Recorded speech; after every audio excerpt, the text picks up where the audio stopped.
Hello, my name is Emma Hagood. I am a junior at McCallum High School, and today I am interviewing my uncle, Calvin Hagood, about his experiences with 9/11. Could you start by telling me about your memory of 9/11? On September 11th, 2001, I was a regional airline pilot based in Washington, D.C. And that particular day, I was flying in the back of a United airliner. I was on my way out to Phoenix from D.C. to do some military reserve work.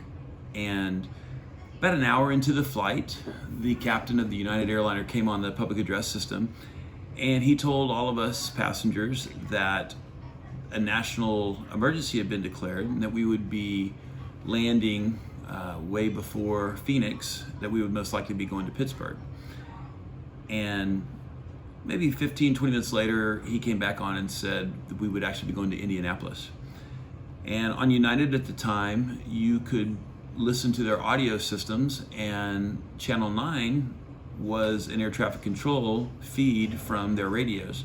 So fairly quickly, I plugged into the air traffic control and started listening. And the controllers were telling pilots and other airplanes that they didn't have all the information, but that seemingly two airplanes had struck the Twin Towers in New York City and maybe one in the Pentagon there in DC, and that the air traffic controllers were shutting down the entire system. Everyone was going to land pretty much over where they were, and no one was taking off. So in the end, we didn't go to Pittsburgh, I think maybe because of the plane that had crashed in Shanksville, and we spent about an hour and a half in holding, making our way to Indianapolis. Finally landed. We spent about 2 hours on the taxiways making our way to the terminal, and once we got to the terminal and the jetways, then we all unloaded. And while we were walking through the airport, that was the first time we began to see some of the video of what had happened. And I was fortunate enough to rent a car with a couple of other businessmen, and we drove from Indianapolis back to Washington, D.C., and arrived back in D.C. about 5 a.m. on the morning of the 12th. What do you think has been the longest or biggest impact of 9/11 in your life? One of the impacts in my life with my vocation has been just a change in my job as an airline pilot. We fairly quickly changed some of the way that we go about hijackings. We didn't fly for about 4 or 5 days, and when we did fly, there were not very many people at all. Everyone was trying to figure out, was it safe to fly? Would there be more attacks? And it took a while for people to come back out and fly, so we flew empty airplanes for a while. As a DC resident, one of the biggest impacts was that in Washington, D.C. itself, the residents and the citizens were much more on edge. They were much more wary of the possibility of another attack on the nation's capital and what that might look like in the lives of their friends and families. Is there one thing in particular you think students should be learning or taking away from hearing about 9/11?